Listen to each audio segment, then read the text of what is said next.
What if the next time you donated to a cause close to your heart, it ended up lining a scammer's pocket? It's a gut-punching thought, right? You gave to help someone in need, but instead, someone used your kindness as their personal payday. And here's the scary part. This happens every single day in the USA. Stay with me, because in this video, we're breaking down exactly how charity fraud works, how to spot it instantly, and the one thing you must always do before giving.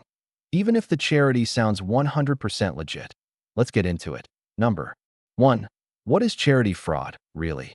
Charity fraud is when scammers pretend to collect money for a cause, but the money never reaches the people who need it.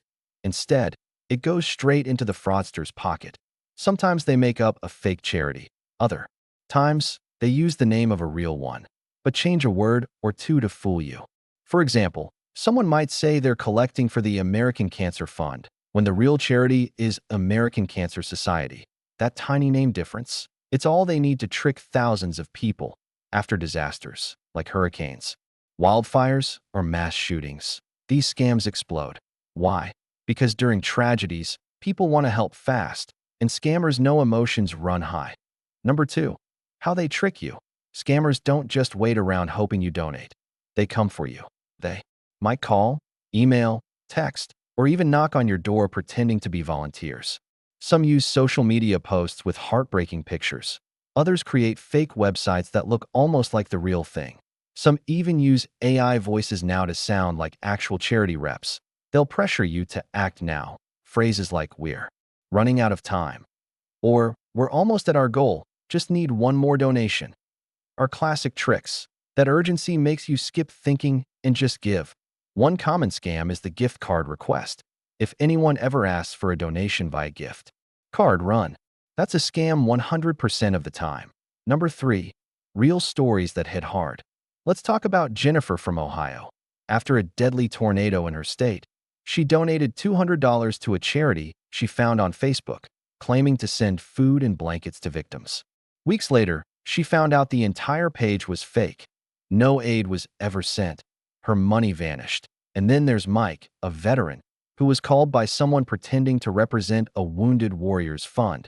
He gave them his credit card details and ended up with $3,000 stolen and months of bank headaches. These aren't rare stories. According to the Federal Trade Commission, Americans lose tens of millions of dollars each year to charity fraud. Number 4. The tricks you might not notice. Some scammers go deeper. They buy lookalike domain names, like .net instead of .org, or they create email addresses that look almost identical to real organizations. Sometimes, the scammer will even send thank you cards and receipts to make it seem legit. They play the long game. You think, oh, they sent me a receipt. Must be real. Nope. Even fake receipts exist now. Another sneaky trick? They use fake charity ratings from made-up watchdog groups. A scam website might show a 5-star badge, but the badge doesn't mean anything. Number 5. How to spot a fake charity. Here's your protection plan. First, look up the charity on charitynavigator.org, give.org, or the IRS tax-exempt organization search. These are legit sources that tell you if the charity is registered and how they use the money. Next, check the website address. Real charities usually use .org, not .com or .net, and double-check the spelling. Helping Children Now. .org is not the same as helpingchildrensnow.org. That extra S could mean scam. Also, beware of vague names like Children in Need or Support the Troops Foundation. They sound nice, but many aren't real. Real charities give specifics: what they do, who they help, and how your money is used. Number 6. The phone call pressure test. Ever get a call from a charity out of the blue? Here's the rule: never donate over the phone right away. Even if the caller sounds friendly or emotional, scammers will use guilt. They might say, even $5 could save a life. You feel bad saying no. That's the trap. Instead, say this: I don't give over the phone. I'll look up your charity online. If they push back or hang up quickly, it was a scam. If it's real, they'll respect your choice. Number 7. What happens when you fall for it? If you've already donated and now think it was a scam, don't panic, but act fast. Contact your bank or credit card company. Explain what happened. Many times, they can reverse the charge or stop further ones. If you gave personal information, freeze your credit and monitor your identity. You can also report the scam to the FTC at reportfraud.ftc.gov and the State Attorney General's office. The faster you report it, the better chance you have of limiting the damage. Number 8. The real charities that abuse trust. Sometimes, even legal charities behave badly. They may not be fake, but they might spend 90% of your donation on salaries, fundraising costs, or overhead. That means only 10 cents of your dollar actually goes to the cause. For example, one so-called veterans charity in the USA raised millions, but most of it went to the founder's luxury vacations and bonuses. That's why looking at financial transparency matters. On sites like Charity Navigator, you can see how much money goes to actual programs versus admin and salaries. Aim for charities that spend at least 70% directly on programs. Number 9. How to give without regret. Want to give smart and safe? Follow this checklist. Research the charity before donating. Avoid giving cash. Use credit cards or checks for a paper trail. Never give under pressure or guilt. Don't give to unknown links on social media. Keep records of your donation. And if you want to go the extra mile, donate locally, like to a verified food bank or shelter in your city. You can even ask your local town hall or religious center for trusted causes. Number 10. Why this matters more than ever. Today, charity scams are getting more sophisticated. AI tools can create fake websites, generate human-sounding voices, and even produce fake news stories to look legit. Scammers adapt fast, which means we have to be smarter, faster, and more cautious. You are not being mean by questioning a charity. You are being wise because your money is powerful and you deserve to know it's making a real impact, not funding a criminal's lifestyle. Number 11. Beware of emotional triggers. Scammers love pulling on your heartstrings. They'll show photos of sick children, injured animals, or disaster victims to create an instant emotional reaction. Why? Because when emotions are high, logic goes out the window. You might not stop to ask, is this real? For example, a fake Save the Puppies page used AI-generated photos of sad-looking dogs and raised over $15,000 before it was shut down. Always pause. Real charities care about transparency, not emotional manipulation. Number 12. Social media isn't always safe. Just because a post has thousands of likes or shares doesn't mean it's legit. Scammers know how to make a donation. Posts go viral. They use emotional photos, urgent language, and hashtags like #HelpNow or #SupportSurvivors to gain attention fast. They may even pay for fake likes or use bots to appear trustworthy. For example, during a California wildfire, dozens of scam fundraisers popped up on platforms like Facebook and GoFundMe. Many vanished with the money before anyone could realize it. Before donating from social media, verify the source. Number 13.